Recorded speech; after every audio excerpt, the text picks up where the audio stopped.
और फिर 60 सेंटीमीटर की डिस्टेंस कवर करके रुक जाती है, मींस उसकी फाइनल वेलोसिटी 0 हो जाती है। अब हमें बताना है what is the average resistive force exerted by the block on the bullet. तो हमको यहाँ पर एवरेज रेजिस्टिव फोर्स बतानी है जो ब्लॉक बुलेट पर लगा रहा है। यहाँ एवरेज वर्ड क्यों यूज किया गया है बच्चों, क्योंकि जो फोर्स है वो जरूरी नहीं है कि कांस्टेंट हो, तो यूनिफॉर्म फोर्स हो ऐसा नहीं है, इसलिए यहाँ पर हम एवरेज रेजिस्टिव फोर्स निकाल रहे हैं। तो चलिए अब इसका सॉल्यूशन देख लेते हैं। बच्चों क्वेश्चन में हमें गिवन है mass of bullet 0.04 kg। Bullet की इनिशियल स्पीड गिवन है 90 मीटर पर सेकंड और वो 60 सेंटीमीटर की डिस्टेंस कवर करके रुक जाती है, तो डिस्टेंस 60 सेंटीमीटर गिवन है, इसको मीटर में कन्वर्ट कर लिया है। अब फाइंड करना है हमें एवरेज रेजिस्टिव फोर्स, और हमें गिवन है कि बुलेट रुक जाती है, मींस फाइनल वेलोसिटी जो है वो उसकी 0 है। तो हम यहाँ पर थर्ड इक्वेशन यूज कर ले रहे हैं, क्योंकि हमें टाइम नहीं गिवन है ना, तो हम थर्ड इक्वेशन ही यूज कर सकते हैं। इस इक्वेशन में हम फाइनल वेलोसिटी को 0 रख देते हैं, तो u square plus 2s is equal to 0, तो उससे a is equal to minus u square upon 2s आ गया। अब यहाँ पर हमने u की वैल्यू रख दी 90 का स्क्वायर, तो दो बार हमने 90 लिख दिया, और हमने यहाँ पर s की वैल्यू रख दी है और इसको हमने सिंप्लीफाई कर लिया, तो कैलकुलेट करके हमें वैल्यू मिल जाती है minus 6750 metre per second square. ये नेगेटिव साइन बच्चों किस लिए आया है, क्योंकि जो बुलेट है उसकी स्पीड डिक्रीज हो रही है, मींस यहाँ पर रिटार्डेशन है, तो ये नेगेटिव साइन रिटार्डेशन को शो कर रहा है। तो बच्चों यहाँ पर एक्सेलरेशन आ गया minus 6750 metre per second square. अब हम न्यूटन सेकंड लॉ यूज कर लेंगे, F is equal to ma। तो बच्चों F is equal to ma में मास की वैल्यू रख दी, एक्सेलरेशन जो जस्ट कैलकुलेट किया है वो रख दिया, तो हमें फोर्स की वैल्यू मिल जाती है माइनस 270 न्यूटन, और नेगेटिव साइन ये शो करता है कि जो फोर्स है वो रिटार्डिंग फोर्स है, मींस मोशन को अपोज कर रही है, जिसकी वजह से जो बुलेट है वो रुक जाती है। तो ये जो वैल्यू है बच्चों वो है एवरेज रेजिस्टिव फोर्स की। तो आई होप कि आपको ये एग्जांपल भी समझ में आ गया होगा। अब हम देख लेते हैं एग्जांपल 5.3। बच्चों यहाँ पर हमें मोशन ऑफ अ पार्टिकल के लिए इक्वेशन गिवन है और हमको फोर्स फाइंड करना है एक्टिंग ऑन द पार्टिकल। तो चलिए सॉल्यूशन देख लेते हैं इसका। बच्चों यहाँ हमें पार्टिकल के मोशन के लिए ये इक्वेशन गिवन है, y क्या है यहाँ पर डिस्प्लेसमेंट है, तो इसको हम डिफरेंशिएट करेंगे तो वेलोसिटी की वैल्यू मिल जाएगी। तो हमने इस इक्वेशन को डिफरेंशिएट कर लिया with respect to time. v is equal to dy by dt, ठीक है, dx बाई dt आपने फॉर्मूला पढ़ा होगा, यहाँ y एक्सिस की बात हो रही है, इसलिए जो पोजीशन है वो हमको y की टर्म में दी हुई है, तो हमने इसको डिफरेंशिएट कर लिया। अब जब हम ut को डिफरेंशिएट करेंगे तो बच्चों u हम कांस्टेंट लेंगे और t को डिफरेंशिएट करेंगे तो t का differentiation with respect to t1 हो जाएगा, तो यहाँ वैल्यू आ जाएगी u। अब यहाँ हाफ gt स्क्वायर को डिफरेंशिएट करना है, तो हाफ g ये कांस्टेंट है और t स्क्वायर का डिफरेंशिएशन 2t इस फॉर्मूले की हेल्प से, तो 2t ये वैल्यू आ गई टी स्क्वायर के डिफरेंशिएशन की, और हाफ जी ऐसे ही लिख दिया हमने, 2 से 2 कैंसिल हो गया, वैल्यू आ गई जी टी। तो इस तरह से जो वेलोसिटी की वैल्यू है वो u प्लस जी टी आ जाती है। अब हम इसको एक बार और डिफरेंशिएट कर लेंगे विद रिस्पेक्ट टू टी, तो जब वेलोसिटी को डिफरेंशिएट किया जाता है विद रिस्पेक्ट टू टाइम तो मिलता है एक्सेलरेशन। तो हमने यहाँ पर एक्सेलरेशन की वैल्यू फाइंड कर ली, तो u है कांस्टेंट, इसलिए जो कांस्टेंट का डिफरेंशिएशन है वो क्या हो जाता है 0।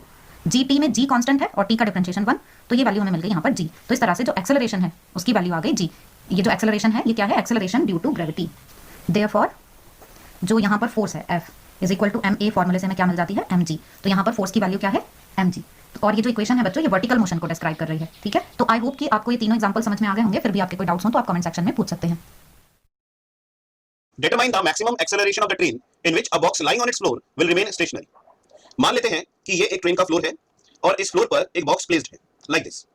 अब जो बॉक्स का वेट है that will act vertically downward mg, और जो यहाँ पर नॉर्मल रिएक्शन लगेगी that is perpendicular to the floor और surface and we represent it by symbol n। अब बॉक्स में जो भी एक्सेलरेशन प्रोड्यूस होगी उसका जो कॉज है that is static friction Fs।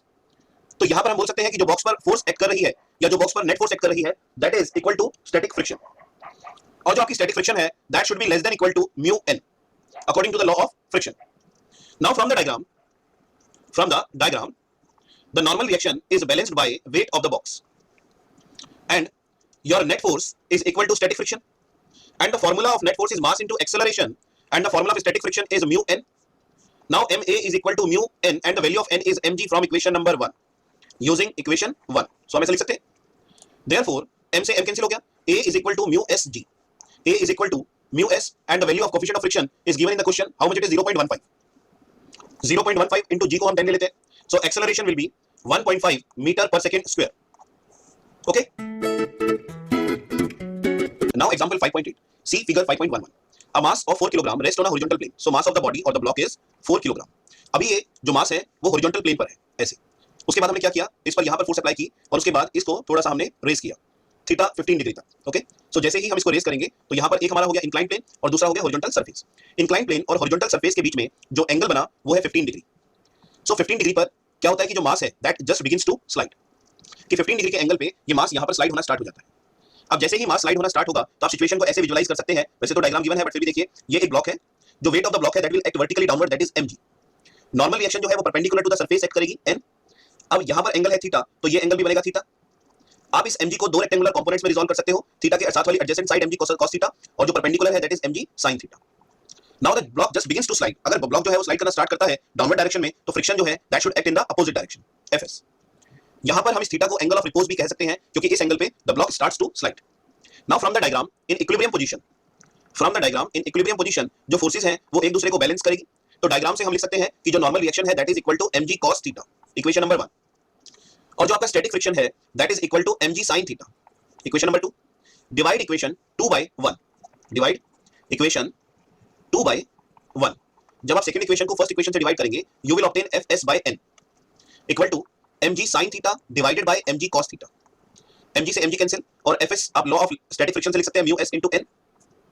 Okay, in this question we want to calculate the value of coefficient of friction, so I can write here mu s n divided by n equal to sin theta upon cos theta is tan theta, n से n cancel, so mu s is equal to tan theta and theta is 15 degree. Now what is the value of 15 degree? So mu s is equal to 0.27. So this is the value of coefficient of friction. I hope you understood this numerical, और इसी तरह की और भी numerical देखने के लिए physics club channel को सब्सक्राइब करें। What is the acceleration of the block and the trolley system shown in the figure? So figure हमें गिवन है, इस फिगर में हमें एक्सेलरेशन कैलकुलेट करनी है ब्लॉक प्लस ट्रॉली सिस्टम की। Okay, coefficient of friction, kinetic friction given है that is 0.04, और ये जो कोएफिशिएंट ऑफ काइनेटिक फ्रिक्शन है ये है between the trolley and the surface. What is the tension in the string, और साथ में हमें tension developed in the string भी कैलकुलेट करना है। जी की वैल्यू आप कंसीडर करेंगे 10 metre per second square according to the question, और मास ऑफ द स्ट्रिंग को हम करेंगे नेगलेक्ट। ओके, तो चलिए सबसे पहले हम बात करते हैं ब्लॉक की। आप देख सकते हैं ब्लॉक का मास है 3 किलोग्राम, और इसके ऊपर लगने वाली जो डाउनवर्ड डायरेक्शन में फोर्स है वो है 30 न्यूटन। इस 30 न्यूटन की वजह से इस स्ट्रिंग के अंदर एक टेंशन डेवलप होगा, लेकिन जो एक्सेलरेशन है वो डाउनवर्ड है। अगर एक्सेलरेशन डाउनवर्ड है इसका मतलब 30 न्यूटन फोर्स टेंशन से लार्जर है, तो ये तो हमें क्लियर हो गया कि 30 न्यूटन फोर्स टेंशन से लार्जर है, लेकिन कितना लार्जर है तो वो हम कैसे कैलकुलेट करेंगे। So for block we know 30 newton is larger force, तो कितना लार्जर है उसके लिए हम क्या करेंगे, 30 न्यूटन में से टेंशन टी को माइनस कर देंगे। अब दोनों फोर्सेस है, फोर्स में से फोर्स माइनस करेंगे तो फोर्स ही मिलेगी, लेकिन इस फोर्स को हम बोलते हैं नेट फोर्स, और नेट फोर्स का फार्मूला हमारे पास होता है mass into acceleration, that is m into a। So 30 minus t is equal to m into a. Mass of the block is given, so 30 minus t is equal to mass is 3 kilogram, so हम यहाँ पर लिख सकते हैं it is equal to 3 into a. Equation number 1। चलिए अब solve करते हैं इक्वेशन नंबर 2 के लिए फॉर ट्रॉली। तो आप ट्रॉली के कैसे सॉल्व करेंगे, देखिए फॉर ट्रॉली, तो ट्रॉली का हमें यहाँ पर पहले फ्री बॉडी डायग्राम अंडरस्टैंड करना होगा। देखिए ट्रॉली का जो वेट है वो है w और मास है 20 किलोग्राम, तो इसका वेट एक्ट करेगा vertically downward, that is equal to m into g, और नॉर्मल रिएक्शन एक्ट करेगा वर्टिकली अपवर्ड। ओके, सो यहाँ पर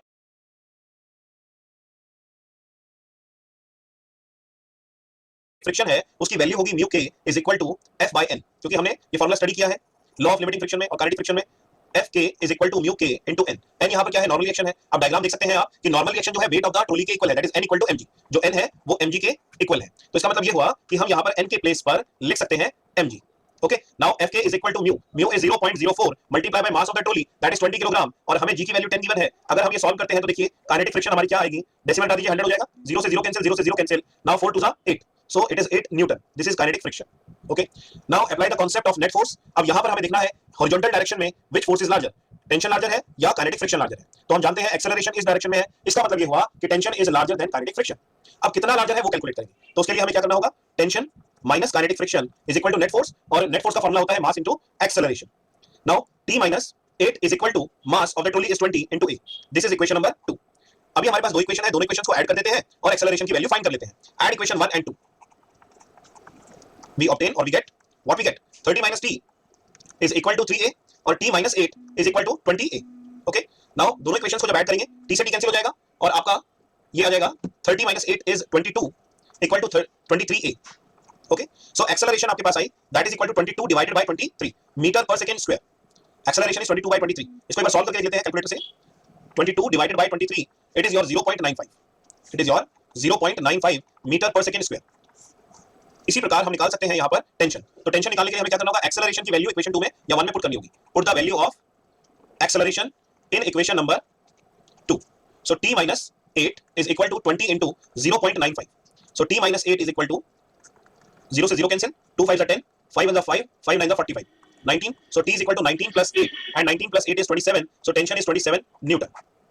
okay, so acceleration भी हमने कैलकुलेट किया, टेंशन भी हमने कैलकुलेट किया, so I hope you understood this।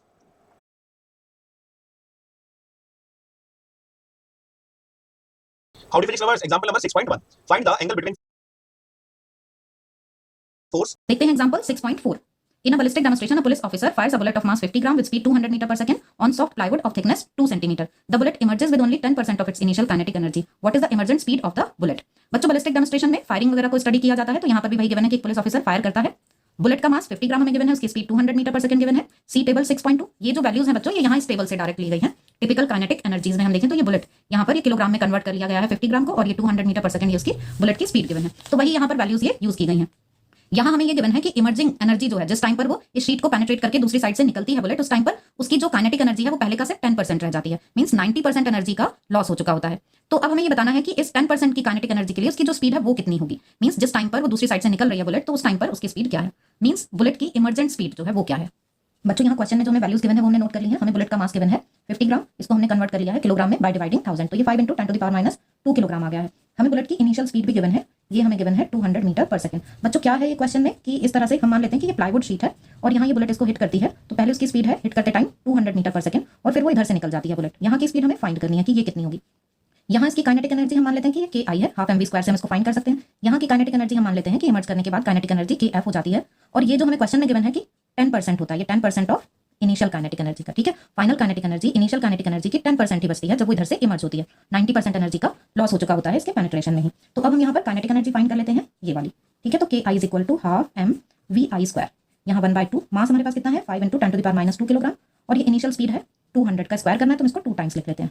यहाँ जस्ट हम इसको सॉल्व करते हैं तो ये हमारे पास आ जाता है 1000 जूल, ठीक है। ये काइनेटिक एनर्जी हमारे पास आ गई 1000 जूल। यहाँ पर हम 2 से इसको डिवाइड करेंगे तो ये 100 आ जाएगा, और ये 100 और ये 10⁻² ये एक दूसरे से कैंसिल हो जाएंगे, 5 की मल्टीप्लाई जस्ट 200 में करेंगे तो 1000 आ जाएगा। तो ये इनिशियल काइनेटिक एनर्जी आ गई यहाँ इस पोजीशन में। अब हमें फाइनल काइनेटिक एनर्जी चाहिए, तो final kinetic energy 10% of initial, तो 10% ऑफ 1000, ठीक है। तो ये हमारे पास कितना आ गया 1000 का 10% मीन्स ये आ गया 100 जूल। अब हमारे पास फाइनल काइनेटिक एनर्जी है तो उसकी हेल्प से हम ये फाइनल वेलोसिटी उसकी फाइंड कर सकते हैं। तो हाफ mv² = KF, ये KF है ना फाइनल काइनेटिक एनर्जी। यहाँ पर हम वैल्यू रख देते हैं इसकी 100 जूल। अब यहाँ से जस्ट हमको VF ये काउंट करना है, तो VF का स्क्वायर = 200/m, मीन्स 200/m की वैल्यू 5 × 10⁻², इससे डिवाइड किया, ये आ गया 40 और ये ऊपर आकर प्लस हो जाएगा, तो VF² की वैल्यू 40 × 10⁻²। हम इसको ऐसे भी लिख सकते हैं 400 × 10, तो यहाँ से VF की वैल्यू आ जाएगी √400 × 10। अब 400 का स्क्वायर रूट हमें पता है कि 20 होता है, बस हमें जस्ट 10 का स्क्वायर रूट यूज करना है। अब 10 का स्क्वायर रूट भी हमको जनरली लर्न ही हो जाता है, तो 20 × 3.16 इसके अराउंड ये वैल्यू होती है √10 की। यहाँ इसकी मल्टीप्लाई कर देते हैं तो ये आ गया हमारे पास 63.2 मीटर पर सेकंड। ये VF की वैल्यू आ गई बच्चों 63.2 मीटर पर सेकंड। तो यहाँ इमर्जिंग वेलोसिटी, इमर्जिंग स्पीड जो है बुलेट की ये वाली, ये यहाँ आ जाती है 63.2 मीटर पर सेकंड। अब बच्चों हमने यहाँ पर देखा कि काइनेटिक एनर्जी का लॉस हमें ये गिवन है कि 90% हो गया, 10% बचती है ना बस, मींस काइनेटिक एनर्जी जो है वो 90% उसका लॉस हो जाता है, लेकिन जो स्पीड है, स्पीड का लॉस 90% नहीं होता। तो हम ये भी कैलकुलेट कर सकते हैं कि स्पीड कितने परसेंट रिड्यूस हो गई है। कैसे कैलकुलेट कर सकते हैं, 200 से हम इसे माइनस कर दें तो हमारे पास आ जाएगा कि कितनी स्पीड रिड्यूस हुई, फिर हम उसका परसेंटेज देख लेंगे 200 के साथ कि वो स्पीड 200 के कितने परसेंट है। तो जब हम इसको ऐसे सॉल्व करते हैं कि 200 से इसको माइनस कर देते हैं और फिर देखते हैं कि वो 200 का कितने परसेंट है, तो ये हमारे पास आता है 68.4% ऐसे कैलकुलेट करके, ठीक है। तो 68.4% यहाँ पर ये जो स्पीड है इसकी ये रिड्यूस हो जाती है। जो काइनेटिक एनर्जी जब रिड्यूस होती है 90%, तो जो उसकी स्पीड है फाइनल स्पीड वो इनिशियल स्पीड का इतने परसेंट रिड्यूस हो जाती है। ये क्या है, ये रिड्यूस्ड स्पीड है कि इतने परसेंट रिड्यूस हो गई। वैसे हमें जस्ट यहाँ तक कैलकुलेट करना था, ये आंसर आ गया। ये जस्ट हमने देखा कि वेलोसिटी में कितने परसेंट की कमी आती है अगर एनर्जी में 90% की कमी आ रही है। तो बच्चों आप देखते हैं next example. Example 6.5, a woman pushes a trunk on a railway platform which has rough surface. She applies a force of 100 Newton over a distance of 10 metre. बच्चों यहाँ पर हमें गिवन है कि एक रेलवे प्लेटफॉर्म पर एक वुमन एक ट्रंक को पुश करती है और जो रेलवे प्लेटफॉर्म की सरफेस है वो रफ है, मींस वहाँ पर फ्रिक्शन भी है। वो 100 न्यूटन का फोर्स लगाती है और इस तरीके से ट्रंक को 10 मीटर तक डिस्प्लेस कर देती है। तो यहाँ पर हमें ये कांस्टेंट फोर्स की वैल्यू गिवन है for distance 10 metre. Thereafter she gets progressively tired and her applied force reduces linearly with distance of 50 Newton. उसके बाद वो थक जाती है और अब जो वो फोर्स लगाती है वो 100 न्यूटन से लेकर 50 न्यूटन तक लीनियरली रिड्यूस होने लगता है, ठीक है। तो अब जो नेक्स्ट 10 मीटर डिस्टेंस कवर करती है, जो ट्रंक अगले 10 मीटर डिस्प्लेस होता है, उसके लिए जो फोर्स है वो 100 से लेकर 50 न्यूटन तक डिक्रीज हो जाती है linearly. The total distance through which the trunk has been moved is 20 meter. Plot the force applied by the woman and frictional force which is 50 Newton versus displacement. अब हमें यहाँ पर ग्राफ बनाना है फोर्स और डिस्प्लेसमेंट के बीच में। Force यहाँ पर हम देख रहे हैं कि अप्लाइड फोर्स है, फोर्स अप्लाइड बाय वुमन, और दूसरा फोर्स है फ्रिक्शन फोर्स। तो हमें इन दोनों ही फोर्सेस के लिए ग्राफ बनाना है with displacement. Calculate the work done by the two forces over 20 metre, और इसके बाद फिर हमें इन दोनों ही फोर्सेस की वजह से वर्क डन भी फाइंड करना है। तो देखते हैं, पहले इसका ग्राफ बनाते हैं फिर वर्क डन कैलकुलेट करेंगे। बच्चों इसके फर्स्ट पार्ट में हमें ग्राफ बनाना है, तो हम ग्राफ देख लेते हैं। पहले हम एक साइड लेंगे ये अप्लाइड फोर्स, इस साइड हमने लिया फोर्स अप्लाइड बाय वुमन, इसको हम कैपिटल F से रिप्रेजेंट कर रहे हैं। इधर हम ये लिख लेते हैं इस एक्स एक्सिस पर हम यहाँ पर डिस्प्लेसमेंट ले लेते हैं, ये एक्स हम ले रहे हैं मीटर में और ये फोर्स हम ले रहे हैं न्यूटन में। उसके बाद हमें फ्रिक्शन फोर्स भी लेना है, तो फ्रिक्शन फोर्स अपोजिट डायरेक्शन में आएगा। तो ये हमने थोड़ी लाइन यहाँ तक बना दी है फ्रिक्शन फोर्स के लिए। यहाँ पर है ये स्टार्टिंग पॉइंट, ओरिजिन ये 0 से स्टार्ट हो रहा है, यहाँ फोर्स 50 न्यूटन, यहाँ पर फोर्स 100 न्यूटन, इस तरीके से ले लेते हैं हम। अब डिस्टेंस हम यहाँ देखते हैं कि 10 मीटर की डिस्टेंस सपोज ये है, ये डिस्टेंस है हमारी 10 मीटर। तो हमें क्वेश्चन में गिवन है कि 100 न्यूटन की फोर्स से ट्रंक को 10 मीटर तक डिस्प्लेस किया जाता है। तो ये 10 मीटर तक डिस्प्लेस कर दिया गया, तो हमारे यहाँ पे कांस्टेंट फोर्स है ये, इसलिए ये एक स्ट्रेट लाइन आ जाएगी। तो ये 100 न्यूटन की फोर्स से 10 मीटर तक डिस्प्लेस हो गया, ये है। उसके बाद क्या है, फोर्स लीनियरली रिड्यूस हो रहा है 100 न्यूटन से लेकर 50 न्यूटन तक। तो अब ये यहाँ पर 100 न्यूटन तक का फोर्स है, उसके बाद ये 50 का। तो सपोज ये हमने यहाँ पर लिया है कि अगले 10 मीटर जो है यहाँ पर आते हैं, तो अब इसको हम ऐसे रिड्यूस करते हुए ये ग्राफ ऐसे बना देंगे और यहाँ पर ये परपेंडिकुलर इस तरह से ड्रॉ कर लेंगे। तो अब यहाँ हमारे पास दो शेप है बच्चों, एक ये शेप है और एक ये शेप है। ये है रेक्टेंगल और ये है ट्रेपीजियम। तो हम बस अब क्या करेंगे, इन दोनों का एरिया फाइंड कर लेंगे। अगर तो हमारे पास आ जाएगा work done by this force, work done by force applied by women, ये फाइंड कर लेंगे। अब फ्रिक्शन फोर्स का देखते हैं। फ्रिक्शन फोर्स तो अपोजिट डायरेक्शन में है अप्लाइड फोर्स के, इसलिए हम इसको नेगेटिव ले लेते हैं। तो -50 न्यूटन ये हम यहाँ पर ले रहे हैं। और फ्रिक्शन फोर्स तो थ्रू आउट द मोशन लगेगा, जब तक ट्रंक मोशन में है तब तक उस पर फोर्स लगेगा। और ये होगा काइनेटिक फ्रिक्शन। काइनेटिक फ्रिक्शन है इसलिए ये थ्रू आउट द मोशन हम सेम वैल्यू का लेंगे, इसमें तो कोई चेंज नहीं आएगा। इसको हम थोड़ा अलग कलर से ड्रॉ कर लेते हैं, ये दिखाने के लिए कि ये फ्रिक्शन फोर्स है। ठीक है, ऐसे ड्रॉ कर लेते हैं इसको हम। और यहाँ से फिर ये परपेंडिकुलर, ये ग्राफ बना लिया है बच्चों। अब यहाँ पर देखते हैं कि ये 10 मीटर और ये क्या है, यहाँ पर 20 मीटर है। ये -50 न्यूटन का फोर्स लग रहा है इस साइड, और यहाँ पर ये 100 न्यूटन का फोर्स, फिर ये 100 न्यूटन रिड्यूस होते होते 50 न्यूटन तक आ जाता है। तो ग्राफ जो हमें प्लॉट करना था यहाँ दोनों फोर्सेस के लिए विद डिस्प्लेसमेंट, तो वो हमने यहाँ पर कर लिया है। अब हम फाइंड कर लेंगे वर्क डन। पहले हम फाइंड करते हैं work done by the women. तो ये फोर्स F की वजह से है ना। तो ये जो वर्क डन है बच्चों, वो हम कैसे फाइंड करेंगे। वर्क डन क्या होता है, एरिया अंडर द ग्राफ। तो यहाँ पर ये है हमारा ग्राफ, तो एरिया क्या आया, ये वाली शेप आ गई। और इसको हम 2 पार्ट्स में डिवाइड कर ले रहे हैं कि area of this rectangle and area of trapezium. तो क्या है, यहाँ पर हम लिख लेंगे एरिया ऑफ रेक्टेंगल। इसको हम नाम दे देते हैं कि ये यहाँ पर हमारी जो शेप है इसको हम 1 नाम दे देते हैं ऐसे। इसको हम 2 लिख देते हैं और इस पार्ट को हम 3 लिख देते हैं। तो एरिया ऑफ रेक्टेंगल ये है 1 प्लस एरिया ऑफ ट्रेपेजियम ये है यहाँ पर 2। ठीक है, तो अब इन दोनों की वैल्यूज रख देते हैं। एरिया ऑफ रेक्टेंगल क्या होगा, ये इसकी साइड्स का मल्टीप्लिकेशन, मींस यहाँ पर ये आ जाएगा 100 × 10। इसमें हमें प्लस करना है एरिया ऑफ ट्रेपीजियम। ट्रेपीजियम का एरिया हम क्या कैसे फाइंड करते हैं, सम ऑफ पैरेलल साइड। अब ये है पैरेलल साइड, इनका सम लेना है। तो ये साइड है 100 और ये साइड कितनी है 50। तो sum of parallel side 100 + 50 into distance between them. ये डिस्टेंस कितनी है, ये भी 10 मीटर की ही है। तो यहाँ पर इंटू 10 और अपॉन 2। तो अब इसको सॉल्व करना है जस्ट। तो ये यहाँ पर हमारे पास आ गया 1000, यहाँ पर 150 का हाफ 75 और इसमें मल्टीप्लाई, तो ये 750 आ गया। इस तरह से ये आ गया 1750। तो work done by the woman ये कितना आ गया 1750 जूल। ठीक है, इतना वर्क आ गया वर्क डन बाय वुमन। अब हम देखते हैं work done by friction force. Work done by friction force, तो फ्रिक्शन की वजह से वर्क डन, तो यहाँ पर हम इसको ऐसे F लिख लेते हैं। यहाँ ये स्मॉल f ऐसे लिख लिया हमने, ये फ्रिक्शन फोर्स है, काइनेटिक फ्रिक्शन है ये। और यहाँ इसकी वजह से हमको इसका एरिया चाहिए। ठीक है ना, एरिया अंडर द ग्राफ, इसका एरिया ये। तो यहाँ पर एरिया ऑफ 3 ये ले लेते हैं। अब इसका एरिया कितना होगा 0 से 50, ये 50 और ये है 20। 50 को तो हम लिख देंगे -50 और इधर 20, तो ये आ गया -1000 जूल। जैसे हमने देख लिया कि वर्क डन बाय वुमेन ये है 1750 जूल और वर्क डन बाय फ्रिक्शन ये है 1000 जूल। नेगेटिव साइन क्या शो कर रहा है कि डिस्प्लेसमेंट के अपोजिट डायरेक्शन में ये फोर्स लग रहा है। क्वेश्चन 7.14 क्वेश्चन है the angular speed of a motor will increase from 1200 RPM. जरा ध्यान से समझना है, 1200 आरपीएम मतलब कि ओमेगा नॉट इनिशियल वेलोसिटी था 2 pi n naught, n naught मतलब 1200 RPM. Okay, two omega which is equal to, यहाँ पर थोड़ा सा हमें ध्यान से समझना पड़ेगा क्योंकि ये जो सबसे पहले n1 number of revolution RPM में जो दे रखा है, n1 हमको दे रखा है या इनिशियल n नॉट जो दे रखा है वो दे रखा है 1200 आरपीएम। तो सबसे पहले इसे आरपीएस में कन्वर्ट करेंगे। भैया 1 मिनट में 1200 रिवॉल्यूशन है, 1200 रिवॉल्यूशन तो 1 सेकंड में कितना होगा, तो दिस 1200 डिवाइडेड बाय 60, तो it is equal to 20 RPS revolution per second. Omega का वैल्यू कितना होगा, ओमेगा नॉट का वैल्यू होगा 2 पाई n नॉट मतलब कि 2 pi into 20 which is equal to 40 pi, unit होगा रेडियन पर सेकंड। तो हमने इस 1200 आरपीएम 1200 आरपीएम से सबसे पहले ओमेगा नॉट निकाला। फाइनल वेलोसिटी हम निकालेंगे, तो यहाँ पर final number of revolution n is equal to दे रखा है 3120 आरपीएम। हम इसे फिर से आरपीएस में कन्वर्ट करेंगे by dividing 60, so 3120 divided by 60 cancel करेंगे, so it is equal to ये होगा 6 से कैंसिल करेंगे, सो 6 5 और दैट मच 52 आरपीएस। ओके, हम ओमेगा फाइनल वेलोसिटी फाइंड करेंगे। ओके, इसे हम यहाँ नहीं लिखते हैं, यहाँ लिख लेते हैं। Omega is equal to 2 pi f 2 pi n, so this omega is equal to 2 pi into 52 है ना, मतलब ये 41104 पाई, यूनिट होगा रेडियन पर सेकंड है ना। और टाइम दे रखा है 16 second, time is equal to 16 second है ना।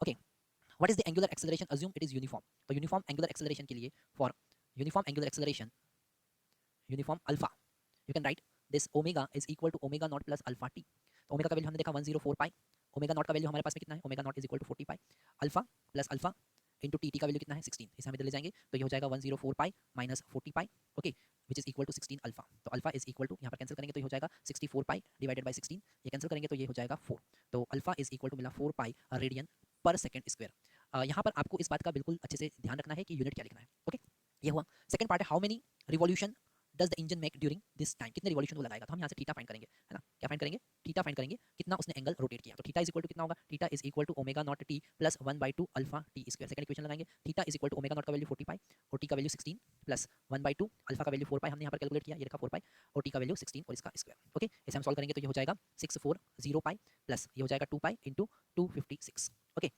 16 का स्क्वायर 256।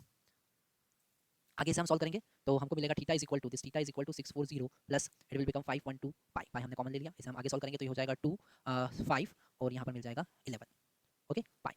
ओके, अगर हमको नंबर ऑफ रिवॉल्यूशन कैलकुलेट करना है ना, तो हम लिखेंगे 2 पाई नंबर ऑफ रिवॉल्यूशन, तो उसे हमको n कैपिटल N से रिप्रेजेंट कर देते हैं। 2 pi n is equal to 15152, पाई पाई से पाई कैंसिल हो जाएगा, ओके 2 से डिवाइड कर देंगे तो n का वैल्यू हमको मिलेगा 1152 डिवाइडेड बाई 2, मतलब कि 5, फिर ये होगा 7, फिर ये होगा 6, मतलब 576 हम यहाँ ऊपर लिख लेंगे, 576 रिवॉल्यूशन होंगी, ओके।